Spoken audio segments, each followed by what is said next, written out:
The massive alien space station Kepler hung in the darkness like a dying star. Explosions bloomed across its metal surface as the Krex Empire warships pounded it with their terrible weapons. Admiral Kira stood on the bridge of her medical ship, watching her people die. "How many ships do we have left?" she asked her communications officer. 12, Admiral. The Krex have 300. Kira closed her eyes for a moment. Her people, the Zilani, were healers and traders. They built hospitals, not warships. They saved lives, not took them. But now the Krex Empire wanted their space, their planets, their very existence erased. "Send the evacuation order," she said quietly. "All civilian ships must leave now." On the station below, panic filled the corridors. Families ran through the metal hallways carrying whatever they could grab. Children cried as their parents pulled them toward the escape pods. The station shook again and again as Krex plasma cannons tore through its outer walls. "Admiral," called Lieutenant Nara from her station. "The other galactic powers are responding to our distress call." "Good. What do they say?" Nara's face fell. "The Asari Collective says the battle is already lost. They won't risk their ships. The Drakmari warrior clans say we're too weak to deserve help. The mechanical consensus calculated our chances of survival at 0%. Kira felt her heart sink. She had hoped the galaxy's great civilizations would help them. The Asari were famous for their wisdom and their powerful fleets. The Drakmari lived for battle and honor. The mechanical consensus had ships that could think faster than any living being. But none of them would help the peaceful Zilani. "Then we die alone," Kira whispered. The Krex warships moved closer to the station. Each ship was shaped like a giant black wedge covered in weapons and armor. Their leader, Supreme War Master Gordhak, sat in his command chair like a king on his throne. His species looked like giant insects with razor-sharp claws and mandibles that could crush steel. "Begin the final assault," Gordhak ordered. "I want that station destroyed within the hour. Leave no survivors." His weapons officer nodded. "Yes, War Master. Their shields are already failing. A few more salvos and—" "Sir," interrupted the sensor operator, "we have a new contact on long-range sensors." "Another Zilani ship?" Gordhak asked, barely interested. "No, sir. Different. Single vessel, unknown design. It's moving very fast." Gordhak looked at his tactical display. A small dot was racing toward them from the edge of the system. Whatever it was traveling at speeds that should have been impossible. "Interesting. What species?" "Unknown, sir. The computer can't identify it." On Admiral Kira's ship, Lieutenant Nara suddenly looked up from her communications panel. "Admiral, I'm getting a transmission from that unknown vessel." "Put it through." The voice that came through the speakers spoke Galactic Standard, but with a strange accent. The words were a bit clumsy, like someone still learning the language. "This is Captain Hyun of the UES Defiance. We got your distress call. We're coming to help." Kira stared at her communications officer. "Did he say UES? What does that mean?" Nara worked at her console. "I'm checking the galactic database. United Earth ship. They're humans?" "Humans?" Kira had never heard the name before. "According to this, they're a very young species. They only learned to travel between stars about 100 years ago. They come from a small planet on the galaxy's edge." Kira felt her hope die again. What could one ship from a primitive species do against the might of the Krex Empire? The small human ship appeared on their visual sensors. It looked nothing like the elegant curves of Zilani vessels or the brutal wedges of Krex warships. It seemed rough and functional, like a tool made for hard work. "Open a channel," Kira ordered. The face that appeared on her screen surprised her. Captain Hyun was clearly alien, but not in the way she expected. His species looked almost like the Zilani, but shorter and stockier. His skin was darker than hers, and strange hair covered the top of his head. His eyes were small but bright with intelligence. "Captain Hyun," Kira said carefully. "I am Admiral Kira of the Zilani Federation. I thank you for your offer, but there are 300 Krex warships here. You have one ship. I cannot ask you to die for us." Captain Hyun's expression didn't change. "You didn't ask. We volunteered. How many people are still on that station?" "About 50,000, but—" "That's enough for me." Hyun turned to someone off-screen. "All hands, battle stations. Target their biggest ships first." Kira watched in horror as the small human vessel accelerated directly toward the Krex fleet. It was suicide. No single ship could fight 300 and win. Supreme War Master Gordhak saw the human ship approaching and clicked his mandibles in amusement. "So, one brave fool thinks to challenge the Krex Empire. Let it come." We'll crush it like an insect. But as the human ship dove into his formation, Gordhak began to realize that these strangers fought like nothing he had ever seen before. The galaxy was about to learn what humans could do when they decided to fight. Captain Miho Hyun stood on the bridge of his ship, the Defiance. Through the big screen in front of him, he could see the enemy fleet. 300 Krex warships filled the space around the station like angry wasps around their nest. Each ship was huge, black, and covered with weapons. "Sir," said Lieutenant Commander Gina Park from her station. "The galactic database says humans are, well, it's not very nice. It calls us primitive. Barely space-worthy." Hyun smiled grimly. Then they're in for a surprise. His tactical officer, Ensign Subin Kim, looked worried. "Captain, I've run the numbers. 300 ships against one. The odds are impossible." "Subin, my grandfather fought in wars where the odds were worse than this. He taught me something important."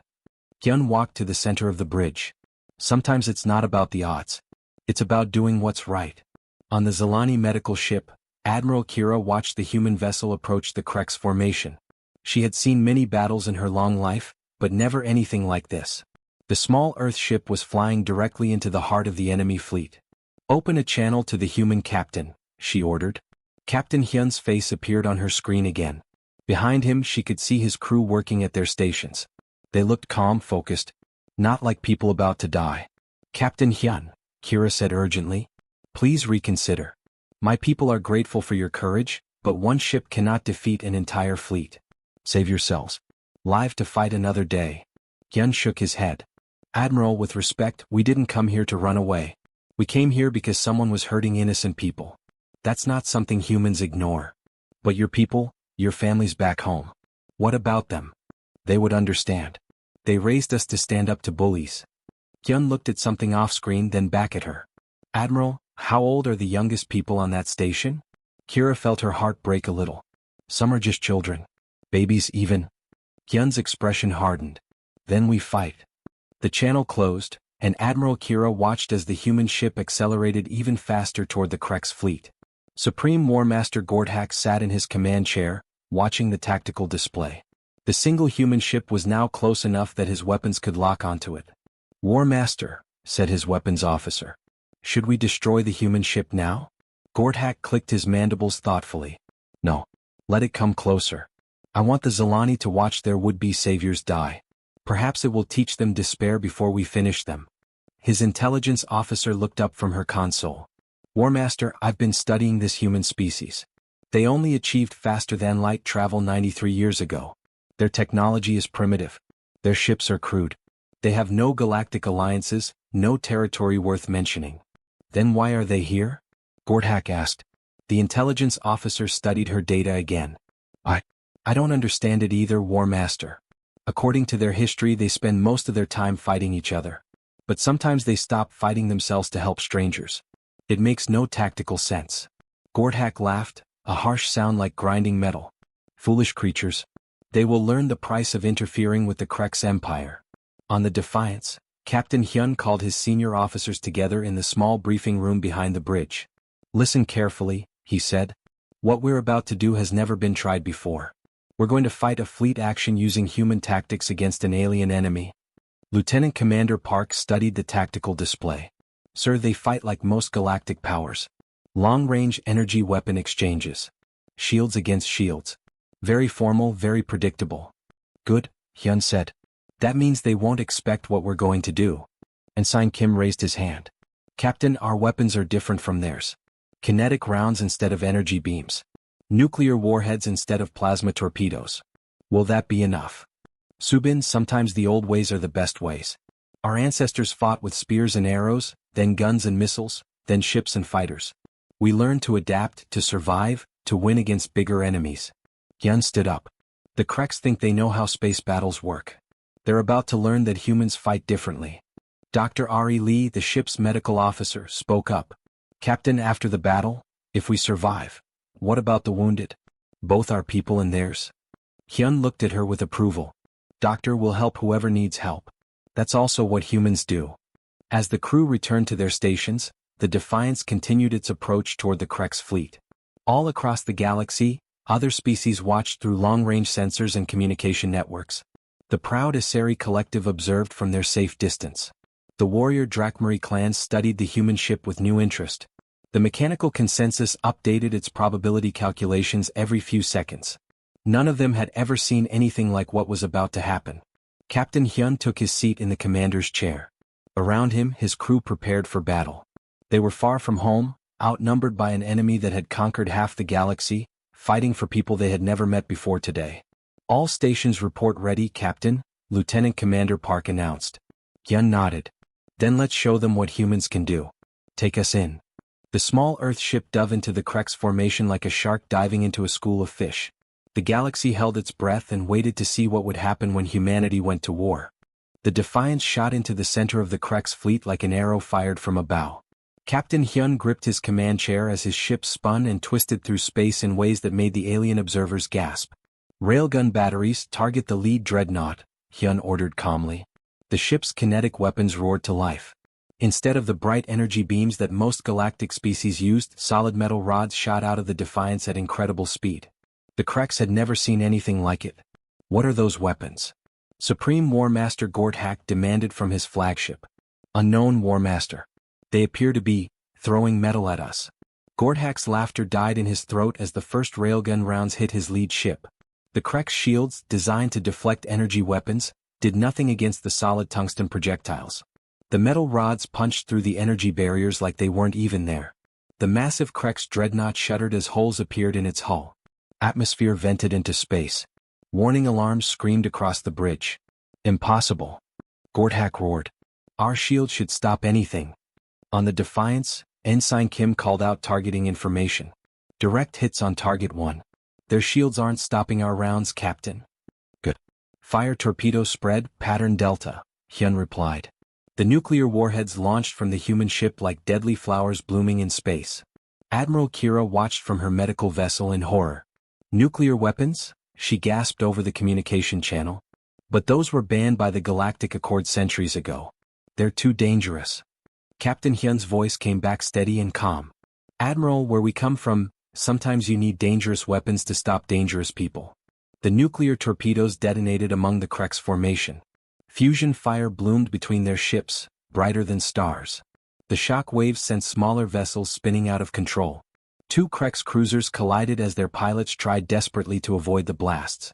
But the Defiance wasn't finished. The small human ship twisted and rolled through 3 dimensions, never staying on the same course for more than a few seconds. It moved like a living thing, like a predator hunting among prey. "How is it moving like that?" demanded Gorthak's tactical officer. No ship should be able to change direction so quickly. The truth was that human ships were built differently.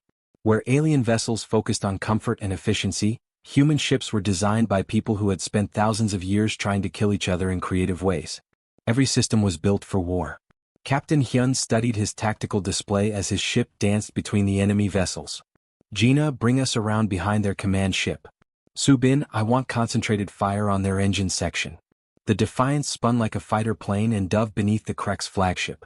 The alien crew tried to track the human ship with their weapons, but it was too fast, too unpredictable. Their targeting computers couldn't keep up. "Sir," called Lieutenant Commander Park. 3 enemy ships are trying to ram us." "I see them. Hold on." What happened next made military historians across the galaxy rewrite their textbooks. Captain Hyun didn't try to run from the ramming attack. Instead, he flew directly toward the 3 Krex ships. Then at the last possible second, the Defiance rolled sideways and fired its engines. The human ship shot between the alien vessels like a bullet passing through a ring. The 3 Krex ships, unable to stop their attack, crashed into each other in a twisted mess of metal and fire. "Impossible," whispered Supreme War Master Gorthak. "No pilot could make that maneuver." But humans had been flying dangerous missions for centuries. Captain Hyun had trained on aircraft that could barely stay in the air, in space fighters that had no room for error, in ships where one mistake meant death. To him, this was just another day at work. The Defiance continued its deadly dance through the Krex fleet. Every few seconds, railgun rounds would tear through another enemy ship. Nuclear torpedoes would detonate in perfect positions to cause maximum damage. The human ship seemed to know exactly where each enemy vessel would be before they got there. "Captain," called Ensign Kim, "enemy formation is breaking apart. They can't maintain formation while trying to track us." This was exactly what Captain Hyun had hoped for. The Krek's fleet's strength came from working together, concentrating their fire. But the Defiance was too small and too fast for them to coordinate against. In trying to destroy the human ship, they were destroying their own tactical advantage. "War Master!" shouted Gordhak's weapons officer. "The human ship is using our own formation against us. Our ships are hitting each other with missed shots." It was true. In their desperation to kill the Defiance, the Krek ships were firing wildly. Energy beams meant for the human vessel were striking other Krek ships instead. Friendly fire incidents erupted throughout the fleet. Admiral Kira watched from her medical ship as the impossible happened. One small Earth vessel was tearing apart a fleet that had conquered star systems. Her communications officer was keeping track of the damage. "Admiral, the humans have destroyed or disabled 37 enemy ships. The Krek's formation is in complete chaos." "In how long?" 2 hours, Admiral." Kira stared at the tactical display. In 2 hours, one human ship had done what the entire Zilani fleet couldn't do in days of fighting. Supreme War Master Gordhak watched his mighty fleet fall apart around him. Ships burned in space. Escape pods fled from dying vessels. His own flagship was badly damaged and venting atmosphere.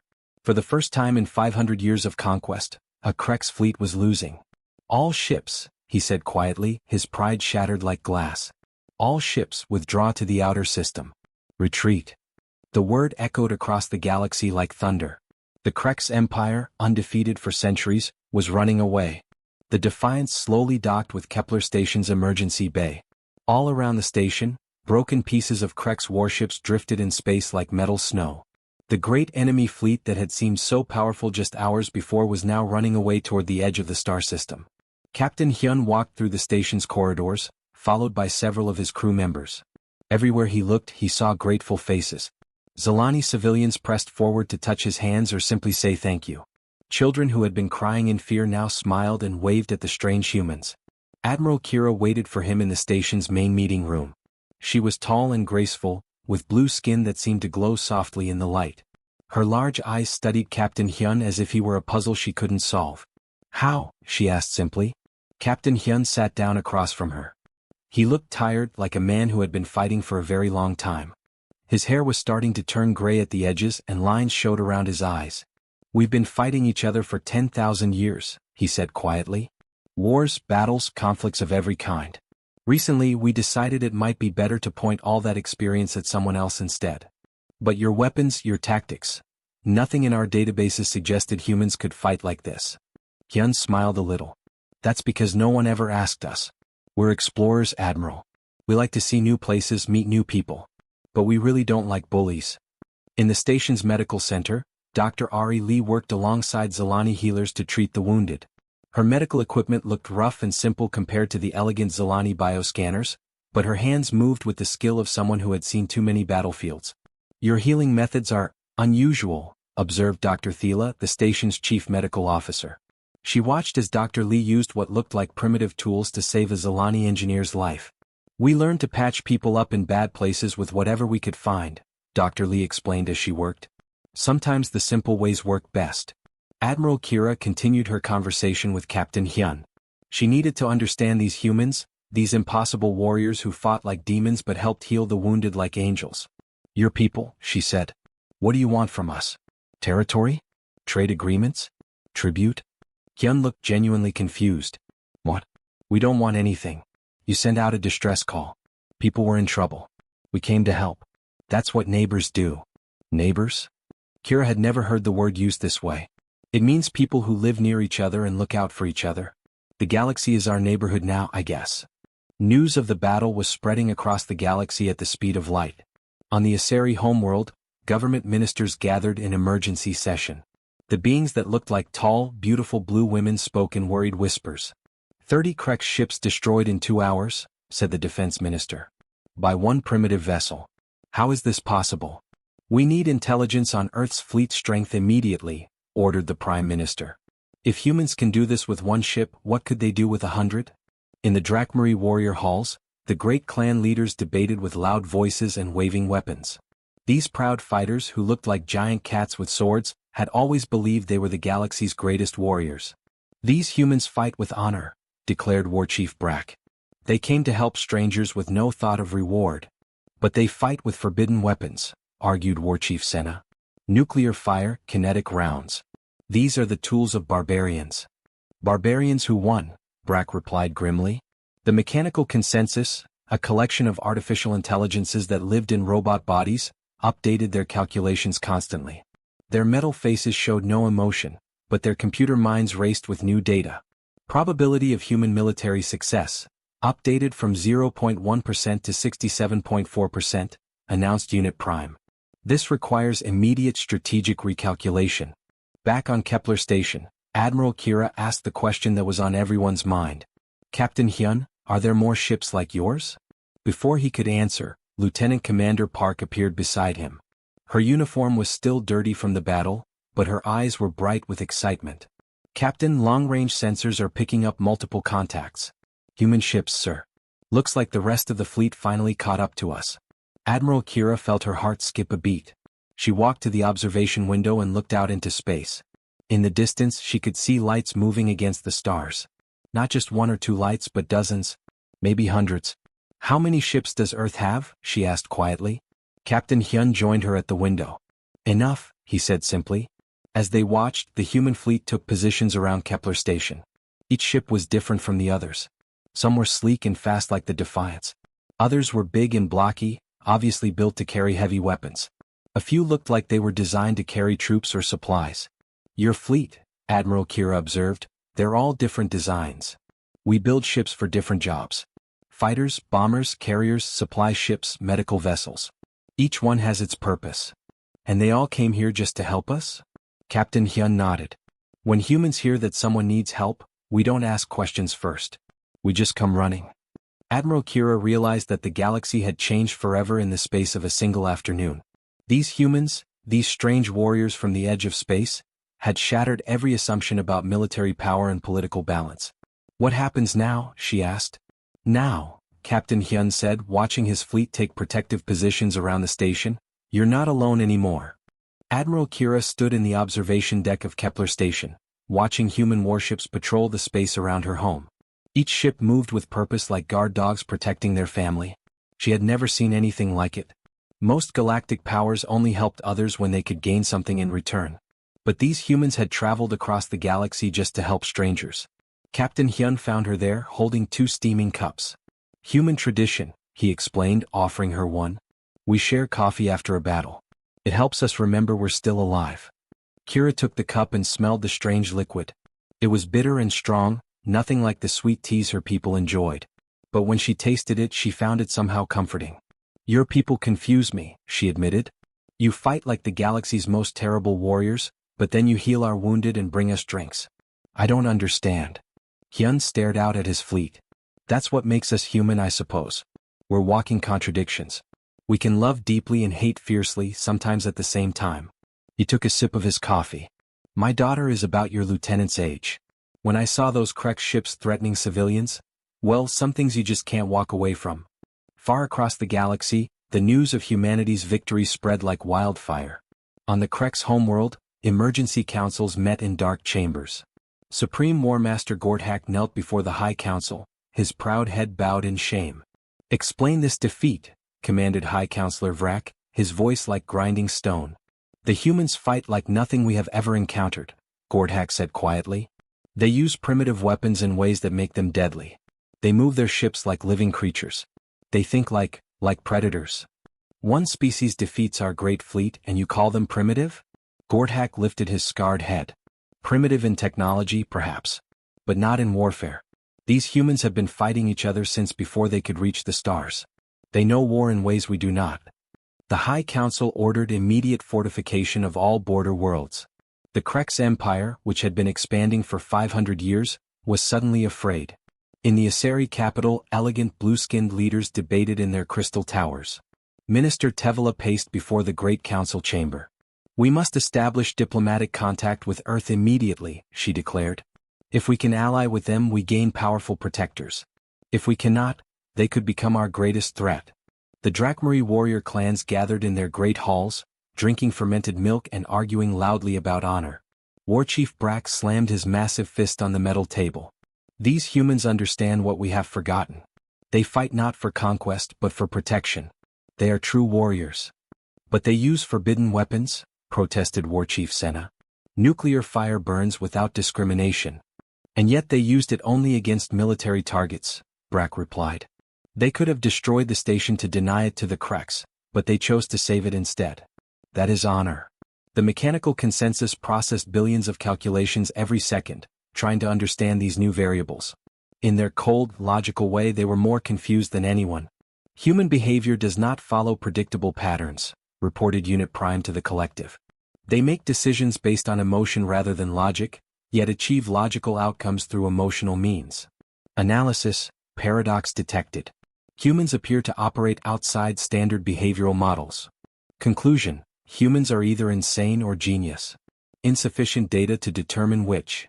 Back on Kepler Station, Dr. Ari Lee worked in the medical bay alongside Zilani healers. The wounded from both sides lay on beds recovering from their injuries. She moved from patient to patient, her hands gentle despite being scarred from years of treating battle wounds. Doctor, called Dr. Thela, the station's medical chief. There's a Kreks prisoner here. He was found in an escape pod. Should we? Treat him, Dr. Lee said immediately. He's wounded. That's all that matters. Dr. Thela watched in amazement as the human doctor began treating the enemy soldier with the same care she showed her own people. But he's Kreks. They were trying to destroy us. He's also someone's son, Dr. Lee replied quietly. Maybe someone's father. Right now he's just a patient who needs help. The Kreks prisoner, a young warrior named Keleth, stared at the human doctor with confusion. He had been taught that aliens were weak, that mercy was foolishness. But this small human female was risking her own safety to save his life. Why? He whispered in broken galactic standard. Dr. Lee looked into his large compound eyes. Because that's what we do. We help people. Admiral Kira found Captain Hyun in the station's small garden, a peaceful place filled with growing things from a dozen different worlds. He sat on a bench recording a message on a small device. Reporting to Earth Command, he said into the recorder. First contact achieved. The galaxy is more dangerous than we thought, but it's also more beautiful. We have work to do here. Kira sat beside him. Will you stay? Hyun finished his recording and looked at her. Admiral, we're humans. We don't abandon our friends. He gestured toward the human fleet outside. Besides, it looks like the galaxy could use some protecting. From what? From bullies like the Kreks. From people who think might makes right. From anyone who thinks it's okay to hurt innocent people. Hyun stood up and smiled. We're explorers by nature, but we're also defenders when we need to be. As the days passed, more human ships arrived. They came not as conquerors but as guardians. They helped repair the station, shared their technology, and most importantly, made it clear that Kepler Station was under their protection. The galaxy watched nervously as humanity spread out among the stars. Some species tried to make alliances. Others prepared for war. But all of them knew that the balance of power had changed forever.